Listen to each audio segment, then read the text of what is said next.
What an absolutely gorgeous day here on West 56th Street, the Colts complex. It feels like fall. There's a crisp in the air, and your Indianapolis Colts are 4-1, staring down the barrel of 5-1. An absolutely winnable game coming up at Lucas Oil Stadium on Sunday against the visiting Arizona Cardinals, who have not had a great stretch of games here, losing on field goals a lot and having a lot more dysfunction than positive feelings if you're an Arizona Cardinals fan. But the Colts are focused on themselves, and what's been the buzzword throughout these first 5 weeks of football has been complementary football, playing well into a high standard in all three phases of the game. Shane Steichen has said it ad nauseum. That is one of his pillars, or postulates, if you would want to say, of a Shane Steichen coached football team: preparation and playing complementary football, and the Colts have certainly done that. That's led to their 4-1 record and their plus 74 point differential, the highest in the National Football League, coming in here to week 6 as they play host to the Arizona Cardinals. A couple housekeeping notes here from Shane Steichen on Wednesday. Alec Pierce is still in concussion protocol. He will practice, or he did practice, I should say. Grover Stewart, dealing with a bicep injury, practice as well. Kenny Moore out with that Achilles injury he suffered in Tennessee. Going through a workout, see how he feels as the week progresses. He says he's progressing well, and he'll know, his body will tell him when he's ready to come back for the Colts. So that's a bit of an update on the injury front. As far as the kicking situation, more on the injury front. Spencer Schrader, tough, suffering a season-ending ACL and MCL tear against the Raiders over the weekend. Michael Badgley, a guy the Colts are familiar with, a 30-year-old, signed to the team, had a great workout. Shane Steichen said he was actually he was on the Colts practice squad, his first team after college, an undrafted guy back in 2018. Shane Steichen saying performed well in the workout and will be the supplement for Spencer Schrader, who's having a brilliant start to the season. Unfortunate, but Badgley, a guy that hopefully you can count on down the stretch, because the Colts have been converting points, scoring points at a high clip, 3.4 points per drive. That is the highest since the 2015 Denver Broncos, if memory serves. It's a really impressive stat right there. The Colts scoring at a high clip. So offensively, they're taking on one of the best scoring defenses in the NFL against the Arizona Cardinals, a guy that Shane Steichen's familiar with. Jonathan Gannon was the defensive coordinator, as Shane Steichen was the offensive coordinator on that Philadelphia Eagles team that went to the Super Bowl not too many years ago. So a lot of familiarity between these two staffs. Offensively, Shane Steichen, Daniel Jones, talking about what the Colts need to do, as well as Tyler Warren here from the Colts locker room here. I'll start out with just some injury updates. Alec Pierce, he's still in the protocol, but he will practice today. Grover Stewart will practice today.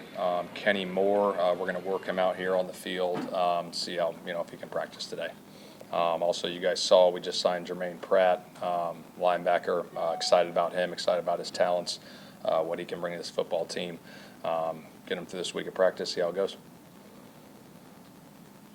You didn't travel with the Raiders to that game. Was there anything noteworthy with that? I don't have anything for you. Yeah. What do you think you could bring to your defense? Veteran experience. Been in Lou's system, so obviously very familiar with what we do defensively. But from what I've heard, very smart player, physical football player. So excited to have him. Coach, Anthony Richardson was able to get into the game last week. Mm-hmm. Are there things behind the scenes that you're asking him to do, or just how is he kind of progressing by not being the starter? Yeah, he's progressing well. I think with everything, right? The meetings and the fundamentals and the details on the practice field, and continue to grow and develop in that area. Like I said, he's made great strides in those areas, and he's continued to do that. Is there anything specific you're looking to see from Anthony? Same thing, just growth. Obviously, just practicing. He's doing a great job running the look teams as well, giving the defense great looks. Then just continue to study and prepare like crazy. With Jermaine, is this something like Mike Hilton or X, where you can, because they know Andrew knows defense, they can kind of just play right away? Yeah, we'll see how the week goes, but yeah, obviously he's got a lot of familiarity with it. Shane, what was the reason behind Badgley winning the tryout? He was very accurate. Obviously, he's had some success in this league. Obviously, a familiar face here. He's been here. I had a chance to spend 3 years with him at the Chargers. I was with him from 18 to 20. But very accurate kicker. Had a hell of a workout, so excited to have him. Shane, you guys are facing a team that's pretty heartbreaking losses. Knowing that, what's your level of concern of seeing a desperate team like this come in on Sunday? Yeah, I think it's a hell of a football team. Like you said, they've lost 3 games right at the last second, and obviously they could be a team that's 5-0, and they're very talented in all 3 phases. Got a lot of respect for those guys over there. Defensively, Budda Baker is, as good as they come on the back end, and Josh Sweat was around him at Philly. He can rush the passer really well. They're very multiple in their scheme on defense, do a lot of different things, give you a lot of different looks there. And then obviously the quarterback's a hell of a football player that can run around and make a ton of plays. McBride, the tight end, hell of a player, creates a lot of separation. And same thing with Marvin Harrison. So we're excited for the opportunity, though. Just we got to be laser focused, going into this week. Shane, you've had the unique situation of winning, I think, 2 or 3 or 4 games by lopsided margins. And within that, I wonder, there's small decisions you have to make even on that side of the score, right? Like, when do you take JT out, those kind of things. How have you kind of worked through some of that? Good problem to have, but, are there little things you try to think about? Yeah, there's absolutely. I talked to certain coaches. I've had long conversations with Tony Dungy about those type of things and when to take certain guys out. And those conversations have been really good. Obviously, you seek advice from guys that have done it at a high level for a long time when those situations occur. And just a lot of respect for Tony on how he sees it. And so those thoughts are going through my head during the game too, and thinking about him and what he would do in that situation. It's been good though. Like I said, you gotta make the right call at the right time on taking certain guys out if the games are like that, which are very rare. Lou mentioned that there are situations where it's like, all right, well, we got some good stuff in the game plan. Maybe we hold this back for another week. I don't know. Do you think about those things? Sometimes, but I also think hey. Also not taking your foot off the gas too, right? Yeah, there's no question. There's no question about that. But it also is well, I don't know if this play is going to fit next week. So let's get this thing called because it's probably might have a chance to be pretty good. So those thoughts go through your head too. What about Pittman has been so valuable to this offense on first down specifically? I just think I've been saying it all since I've been here. His consistency. He always finds a way to create the separation. The contested catches that he makes are incredible. And then his yards after catch, he's so physical. Even when we throw him something short underneath, he makes a guy miss, runs a guy over, gets a couple other extra yards. And I think that kind of sets a tone for our offense too. Just his physicality and how he plays the receiver position is a big plus for us. And then with Jonathan on those first downs, he only had 3 runs that have been for negative or 0 yards. This year, just even his ability to get 1 or 2 yards if nothing's really there, how important has that been on first down? It's huge. I think when you got a guy that can create when not a lot's there, it definitely helps your offense stay on track and not getting you in those long yardage situations. So that's always a point of emphasis for us going each and every week is staying out of negative plays. When something's not there, being smart, but also trying to make a play when you got a chance. You really stress the complementary football all offseason. Yeah. Is this what you envision? Yeah, it's been good. And, the thing is, it's just a reminder to everybody all the time, team meetings, it's one day at a time. That's really what it is. And you got to go do it every single day in practice, and you got to go do it every Sunday. Will Mitchell play Sunday, or without the 1 week? Yeah, we're working through that right now. But like I said, he's continued to work and grind and go through it and have a great week of practice and a great week of preparation. With the complementary football, but also the balance you've got on offense with 5, 6 guys involved. As a head coach, do you have to go to guys, receivers by nature are selfish at some level, to say, listen, your time will come, and you understand their desire to be more involved? Yeah, there's no question. I think, that's a position, obviously, that if they don't get the ball, they want to affect the game. And I think, just explaining their roles at the start of the season when I go through every person on the roster and the team meeting of understanding, being selfless. And I think it's been a great so far, obviously, through the first, 5 weeks is the back and forth and everybody's kind of on the same page. Everyone understands their role. And it's kind of been spread around pretty good, throughout the first 5 weeks. Sometimes I'm always like, hey, this guy might have 12 catches and you might have 2. The next week it might flip. But I feel like it's been pretty balanced so far. And if we can continue to do that and stay on rhythm in the pass game and the run game and be complementary in that way, it'll be good. One quick follow-up. You knew what you were getting with China Worm, but at any level are you surprised he's giving you this after 5 games? He is a rookie, but the skill set's off the charts, and the way he's playing right now, his physicality, understanding what we're doing, the feel for the game. Those are some things, the instincts. Those are the hardest things to find in players, because you can coach the details and fundamentals and get them better, but the really good ones that just understand it have great instincts, and that's what he's got. He's got phenomenal hands. So, yeah, it's been great to have. When you play a staff that you obviously have plenty of background with, do you find that your week, do you find it anything that you like overthink or like, oh, geez, are they going to remember this in Philly?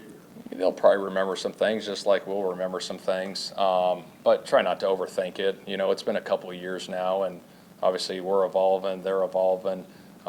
You know, things change over time too, just words you use and all those different things. So, like I said, I got a lot of respect for those guys over there, though. Does Jonathan do a pretty good job of disguising what he wants to do coverage-wise? Yeah, I think they do a phenomenal job. I think they're very multiple in what they do, got different looks that we got to be prepared for. But, yeah, I think they do a great job with that. They obviously had a guy drop the ball at the goal line. So Yeah. Did Jonathan reach out to you at all about He did not. Is Jalen Jones on track? We're just relying on the doctor still. We're still working through it. He won't. He won't. Yeah, same, yeah. All right. Thanks, guys. Daniel, as a quarterback, how unique or advantageous, whatever the descriptive may be, when you not only have the wealth of wide receivers that you do, but also targets like Tyler Warren, then even Jonathan Taylor, who's emerging as being even more of a threat in the passing game?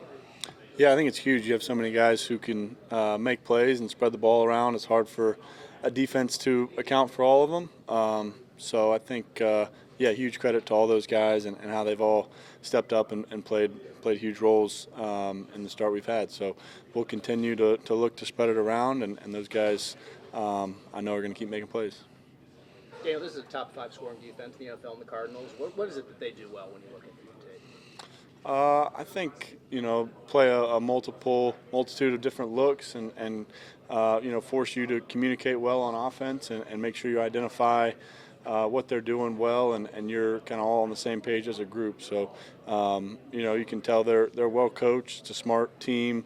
They present, kind of some unique and non-traditional looks. And, for us, we got to do a good job identifying it, communicating clearly, and then executing. With that being the case, how much easier does it make it for you guys to be at home and not necessarily dealing with all the crowd noise? Yeah, it definitely makes it easier. Anytime communication is a big part of it.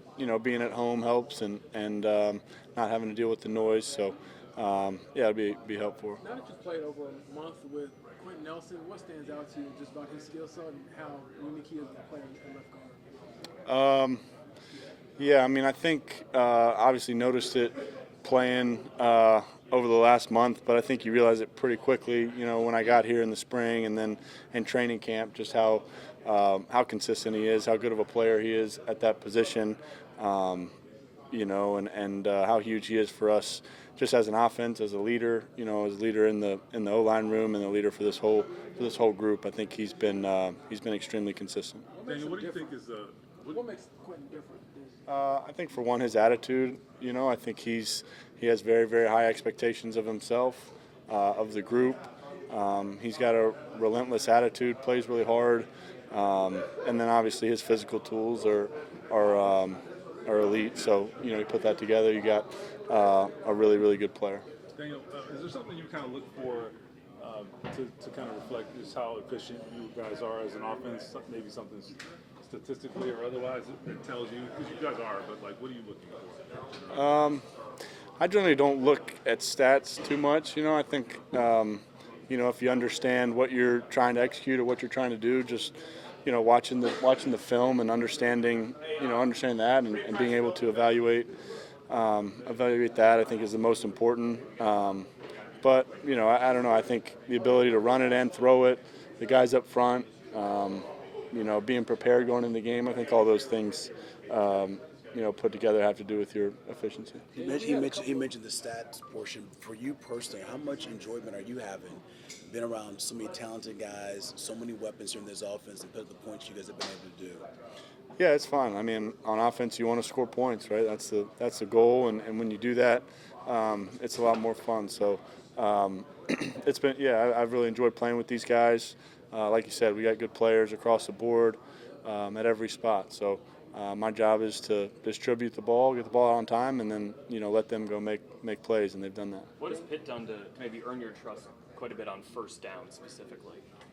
Yeah, I mean, I think he's just really smart football player. He's going to always be in the right spot. He's tough. I think something I've really noticed since we've started playing and getting in these games, how tough he is, how physical he is as a runner. How hard he is to tackle, and as a quarterback, it's fun to play with a guy like that. You can trust the guy to go make the play, to make the tough catch. He's certainly not afraid of contact. How can being able to pop like a 6, 7, 8 yard gain, fit now, or Tyler on first down? How can that kind of jumpstart a drive, maybe even if that's on the first play? Yeah, I mean it's huge. It builds some momentum, kind of pushes the defense back a little bit, and kind of helps you get going. So that first play is important of any drive, but first down is important to kind of keep the series, stay ahead of the chains. You guys are Is facing there anything- a team that's coming off 3 heartbreaking losses. That being said, give me your thoughts on just your level of just concern and the focus going in this game against a team that is desperate for a win here. Yeah, I mean, I know we've got a high level of focus, I think, in everything we do, and we'll continue to have that. This is this is the NFL, and every team is good, so we'll be ready to go, and they're a good football team. They've had some tough breaks, last couple of weeks, but they're a good football team. We have a lot of respect for them. How unique is Quentin's combination of skills? Big and powerful, obviously, but also incredibly athletic, that kind of thing. Just what do you think? I mean, I think it's extremely unique what he's able to do physically, his athleticism, how he can get out and move. There's a couple of instances in the game where he's pulling and blocking, smaller guys, but athletic, quick guys, and he's making key blocks that spring JT. So yeah, I mean, I can't say enough about Q. He's a Hall of Fame player, and it's fun to play with him. We had a couple of wide receivers snitch on you, I guess, saying you were late to dinner because you're always watching film. So, do you plan on being on time this week? I mean, it depends what I have to do. I don't see the dinner as a hard start point in my weekly schedule, but try to be there, and enjoy the time with the guys. But I think they'd probably tell you they'd rather me understand what I'm looking at on Sunday than be at dinner on time. And Dan, you spent some time as a backup. Just how much did the time in the meeting rooms and on the practice field, how much did that help you prepare for your next opportunity? Helped me a lot. I think, obviously you want to be on the field, you want to be playing. That's the competitive side of you. But, the time in Minnesota where I was able to watch Sam and watch the group prepare, go through meetings, and do some scout team work was really valuable for me. And I think you try to take advantage of whatever opportunity you have. Yeah, I mean, I think it's similar, and I think it's really just the nature of the tight end position, right? You're going to do a lot of different things in the offense, and we usually have, a skill set where you can do, run, pass game stuff, and it can look a lot of different ways. So I think it's more just the position than it is me. What do you take the most pride in, or the fact you can do it all? Yeah, I mean, I think it's more just being of service to the offense and being able to do a lot of different things, and it helps other guys around me as well as myself. So I think that's kind of what I like about it the most. When you look at you guys' stats, both sides of the ball, you guys are way up there in the NFL. That being said, how much did they preach to you guys about complimentary football, and just how much are they driving that in your head? Just hey, we need that game week in and week out. Yeah, I think it's just important, when you're trying to win games, having everybody, all sides of the ball, offense, defense, special teams, and then especially on offense, being able to move the ball around and play for each other, I think is really important, especially when you're playing really good teams, week in and week out. How much pride do you take in that style of football and the way you guys have played this first, quarter plus this season? Yeah, I think it's fun because there's a lot of good players on offense, from my point of view, and being able to move the ball around and let everybody, do their thing is fun to watch. Trav, this Cardinals defense isn't allowing a lot of points this year. When you look at them on tape, what is it that they've been doing well in order to do that? Yeah, I mean, I think they got a lot of experience right up front and in the back end. You know, their safety is a great player, and they got good edge rushers. So I think to be able to do that, you got to kind of have, you know, something everywhere on the field, and I think they have that. You're the league leader in receiving yards for a tight end as a rookie here. What is it about this offense that allows you to excel in such a quick manner that you have right now? I think we do a good job of getting guys the ball in space and letting them, you know, go to work after. I think Daniel's done a really good job, and he's had time to throw, and you know, so credit to the O-line, and then also when we have as many weapons as we do, you know, on the outside around me, it makes it easier for me to catch balls. I can open up, you know, other guys to catch passes and stuff like that. So I think it's all just working together as an offense. Waiting on the call, and Colts gave me a shot, and I just took advantage of it. Where you been living? I mean, that's not really necessary to talk about. I'm down in Florida. I think you're still here. No, yeah. How much are you looking forward to this awesome opportunity, this team, first place, AFC? Give me your thoughts, like just a wonderful opportunity here with this team. Yeah, no, you said it. It's a great opportunity, great team, great locker room, always has been. You know, both my stints here. Still a lot of familiar faces too, and some new ones that I have been with in the past on a few teams too. So it's a great team, and I'm excited to be here. How much does that help when you've got like Rigo and Luke you've worked with before? Sure, yeah, that's a huge part. I mean, those guys are the ultimate pros. So, you know, it makes it easy coming into a spot like this and just go out there and do my best. What did the last year look like for you, just trying to get healthy and then also being prepared to kick? Sure, it was a long, hard journey. You know, I had to grind through a lot. Always believed in myself. You know, that was a big thing, and just wanted to make sure that I was ready for an opportunity like this. You know, I told myself it was only a matter of time, so didn't want to miss an opportunity and take the most of it. So you stay ready just by kicking, I guess. Yeah, working out, kicking. Wherever hometown is. Exactly. If you go to high school, you go. I mean, what did you do? You haven't got a backyard, do you? Yeah, no. I mean, I go to a local field as long as they're uprights, and just go kick some balls through. Somebody chasing for you? Yeah, I had my brother down there with me, so he would help me out when he could. About like the new kickoff rules, how do you try and like replicate just that procedure? Sure. You know, I'm a student of the game, so you know I was watching and I was learning about how that new kickoff rule was going to be affected, and specifically for kickers. So there's certain stuff you work on, but it's all down to game plan too. You know, every coach is going to be different, so it's exciting, and it's still just a kickoff. Yeah. What do you hope to bring to this team here? I mean, you've been around this league for some time, but what do you hope to bring? Oh man, I told Coach Shane, I just said I'm going to give you everything I got. It's already a great team, great organization. We're through the first quarter of the season, so we're just going to keep on rolling, and these guys here make it all easy in this locker room. When you're pro athletes last year, you guys had hamstring last year. Is that difficult recovery for a kicker? Because it's obviously extending your legs.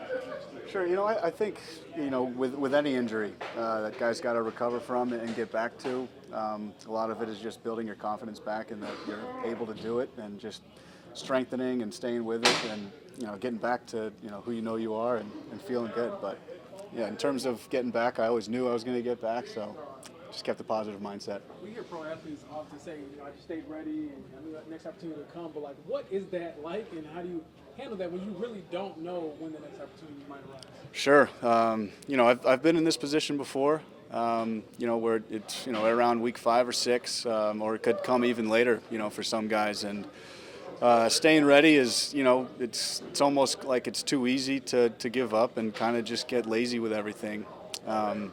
So staying sharp and really continue to work out and having a great mindset on everything is, a big part of it. But, yeah, staying ready is just making sure that you're able to go into a workout and win it.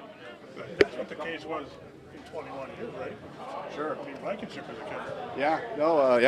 Yeah, back in 2021, pretty similar situation, so it was awesome.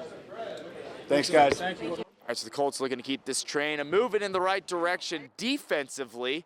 a solid bounce-back performance against the Las Vegas Raiders a week ago. Zaire Franklin saying that's more like it, essentially, right? And Kenny Moore talked about him going through a workout on the field here on Wednesday, spoke to his injury progress as well as how he's feeling and kind of how this Colts defense is faring in his absence as well.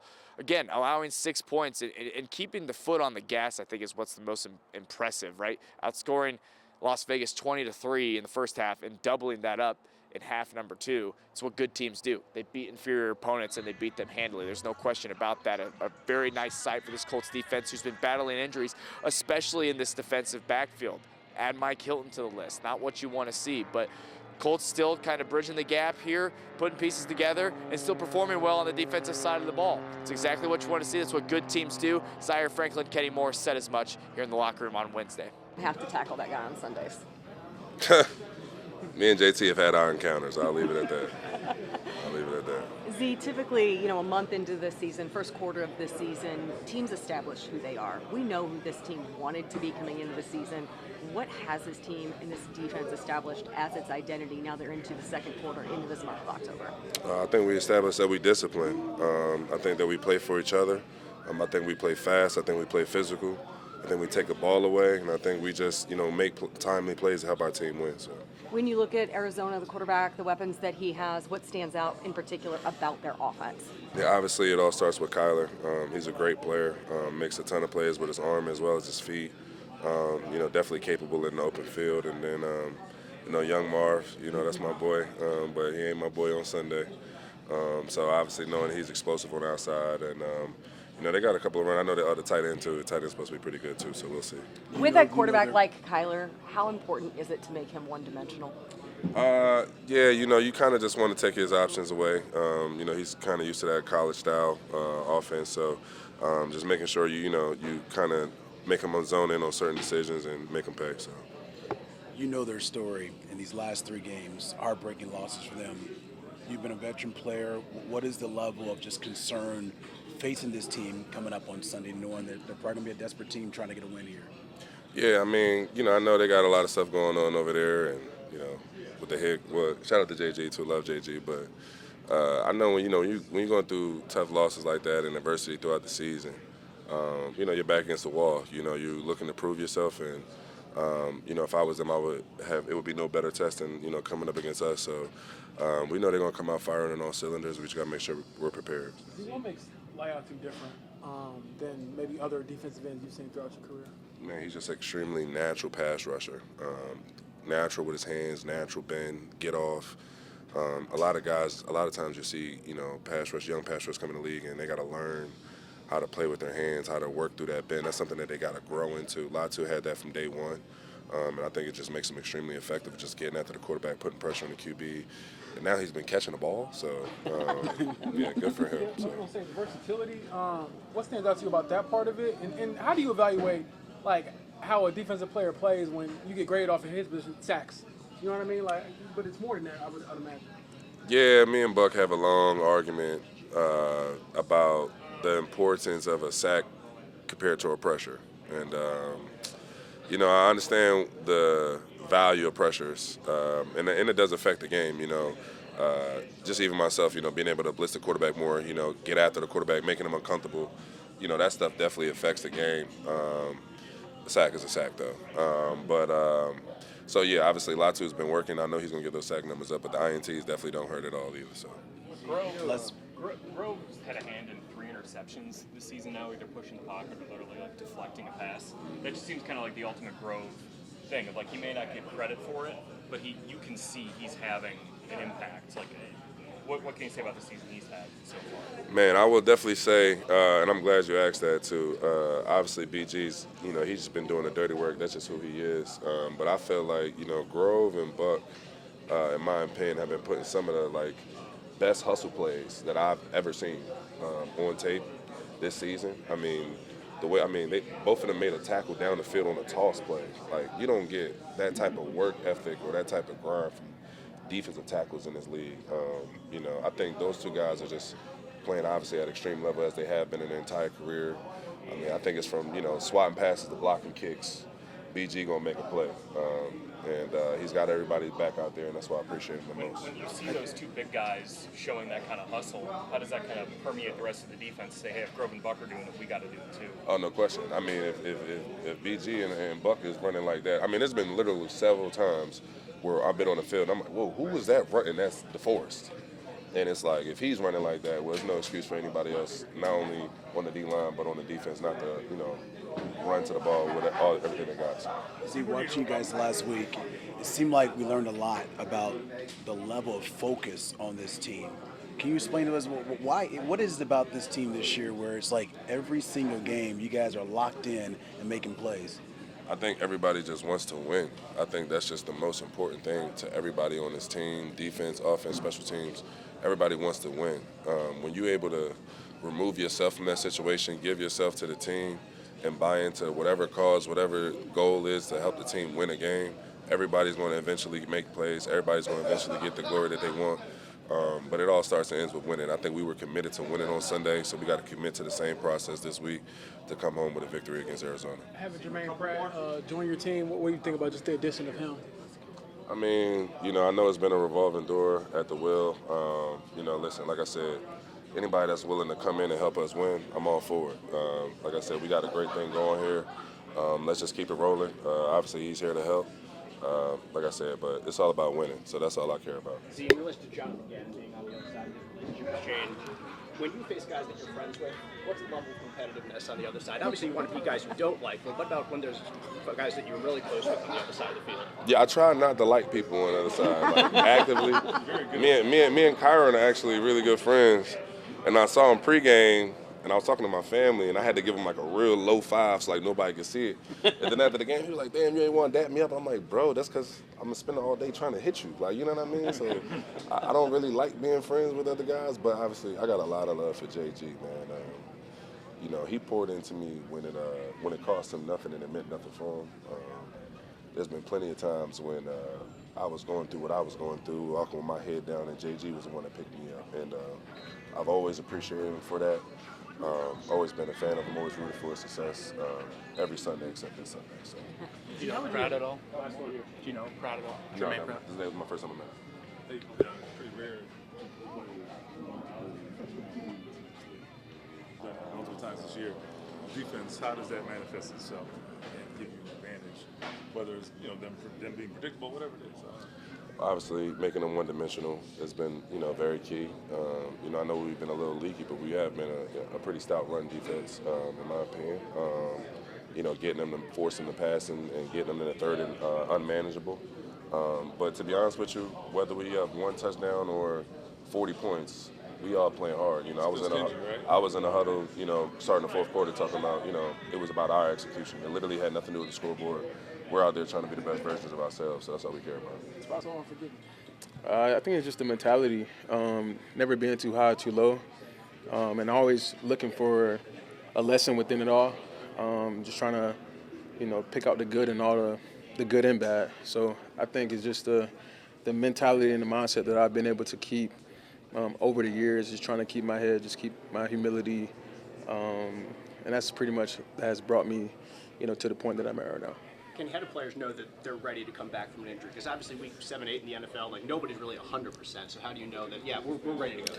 I think my space is, we got a lot of things around here to pretty much keep track on, heart rate or recovery, speeds, all the numbers. So you look at how you feel within the workout, the progression aspect, and then you go to the coaches and you see, where am I at number-wise? And when you feel like you're doing the individual drills, whenever you feel like you're doing all these things to a place of, hey, I can keep up with the defense, or, for an offensive guy moving around, he can keep up with the defense. So whenever you feel like you can keep up, game pace, and you can play for 60 minutes and more, that's pretty much where you should be in a good place. As a fellow undrafted guy, Division II guy, what is it like to see Ashton Dulin go to work every day? Man, I talked a lot about him, within my groups of people that I talk to, but it's been cool because, for a guy on that side of the spectrum, small school guy, undrafted, you just got to always stay ready. And for him, he has a big role within the special teams, maybe a limited role within the offense. Some things going on that side of the ball, you got to be ready to, pick up wherever that needs to be picked up. So I got utmost respect and love for Doolin, just the way that he practiced. He's a hard worker. He gives all he has to the team and his teammates. So, whenever I see him, I just try to give him some stuff every time I see him. But, I'm a guy that's on his side always. I feel like you're progressing well. I'm progressing well, yes, sir. Thank you. All right, so the Colts looking to be 5-1, another home game here at Lucas Oil Stadium. Again, a very winnable contest against an Arizona Cardinals team who blew it to the lowly Tennessee Titans a week ago. They're going to be coming in wanting a win. I mean, talk about a team who's experienced a lot of adversity thus far this season. That would be the Arizona Cardinals. So they're desperate for a win, but the Colts have the advantage being at home and playing some serious high-level football thus far this season. See if Daniel Jones can keep it going, this offense keep it going, and this defense.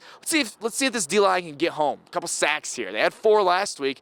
Love to see that performance yet again here on Sunday. Colts, Cardinals, Lucas Oil Stadium, 1 o'clock. Keep it locked on Channel 13 and on WTHR Plus for all your Colts coverage and all the post-game analysis and reaction, middle of the week, end of the week, you could ever ask for. We'll see you on Sunday.